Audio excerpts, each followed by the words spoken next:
जय श्री राधे। पूज्य श्री सद्गुरुदेव भगवान के चरणों में प्रणाम।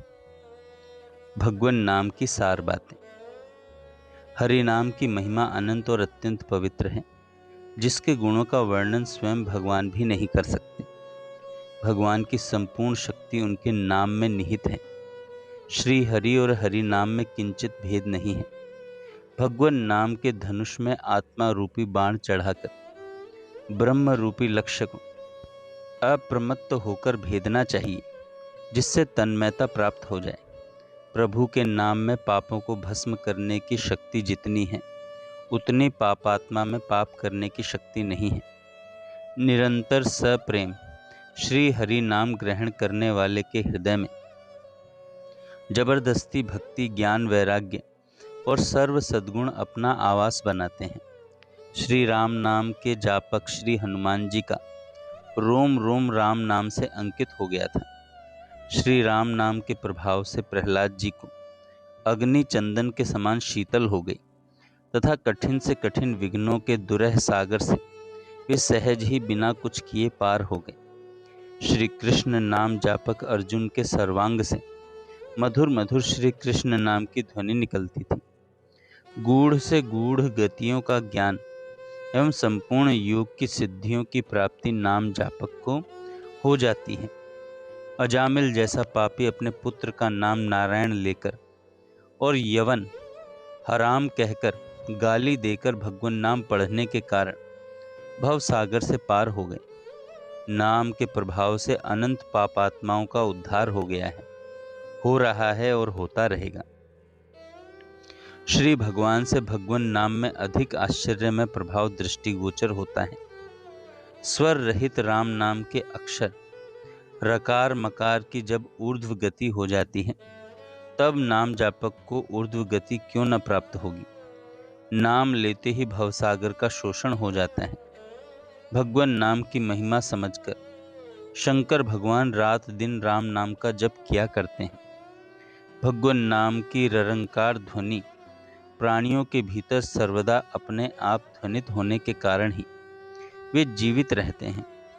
भगवान नाम क्या नहीं करता और उससे क्या नहीं होता, अर्थात हरि नाम ही से सृष्टि का सृजन, संरक्षण और संहार होता है। राम नाम ही से सशक्ति त्रिविध देव उत्पन्न होकर जगत का कार्य किया करते हैं। जिसकी विवेक प्रसवनी बुद्धि सद्गुरु के वचनों में प्रीति प्रतीति करने वाली हो गई, वही भगवान नाम की महिमा को समझने में समर्थ हो सकती है। नामी से अधिक नाम में रुचि होने से नामी के हृदय में नाम जापक से अत्यंत प्रीति एवं मिलने की रुचि उत्पन्न हो जाती है। भगवान के नाम रूप लीला धाम चारों परम तत्व सच्चिदानंदात्मक हैं, क्योंकि नाम के ग्रहण से शेष तीनों की सुलभता अपने आप हो जाती है। जीव के कल्याण के लिए शास्त्रों एवं संतों महापुरुषों ने अनेक साधन बताए हैं। सभी साधन ठीक हैं। किसी भी साधन का आश्रय लेकर जीव कल्याण के मार्ग पर अग्रसर हो सकता है। और कहा भी है, नख से सिख तक रोए जेते, विधना के मार्ग हैं तेते। नाखून से लेकर शिखा पर्यंत जितने मानव के शरीर में रोए हैं, भगवान को पाने के उतने ही मार्ग हैं। कहने का भाव यही है कि प्रभु प्राप्ति के अनेक मार्ग हैं। हर मार्ग पर चलने वाले संत भक्त हुए हैं, सभी को भगवत प्राप्ति हुई है। अपने भावों के अनुसार सभी ने उस परम तत्व को प्राप्त किया है। जाकी रही भावना जैसी, प्रभु मूरत देखी तिन तैसी। भावना अनुसार सभी ने अलग अलग रूप में उसी एक ही परम तत्व के दर्शन किए हैं। इसलिए संतों के निज अनुभवों में पर्याप्त अंतर पाया जाता है। वह परमात्मा एक होकर भी अनेक है और अनेक होकर भी एक ही है। जिस प्रकार जल, बर्फ, भाप तीन होकर भी एक ही जल तत्व हैं, तीनों रूपों में होकर भी एक ही है। कलयुग में प्रायः सभी की बुद्धि रजोगुण व तमोगुण से आच्छादित रहती है। रजोगुणी व तमोगुणी स्वभाव होने के कारण जीव कठिन साधना नहीं कर पाता। उसके लिए सरल सा मार्ग होना चाहिए, जिस पर वह आसानी से चल सके। प्रभु प्राप्ति के अनेक साधनों में केवल एक ही ऐसा साधन है जिसको कलयुगी जीव सरलता से कर सकता है, वह है भगवान के नाम का जप। इससे सरल कोई दूसरा साधन शास्त्रों में नहीं दिखता।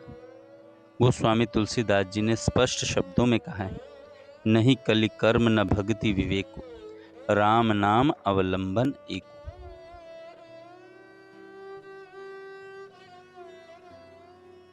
गोस्वामी जी कहते हैं, इस कलयुग में कर्म कांड, उपासना कांड और ज्ञान कांड ये तीनों नहीं सध पाते। केवल राम नाम का ही एकमात्र अवलंबन सहारा है। राम नाम के सहारे ही जीव का कल्याण हो सकता है। राम नाम के सहारे ही जीव का कल्याण हो सकता है। जय श्री राधे।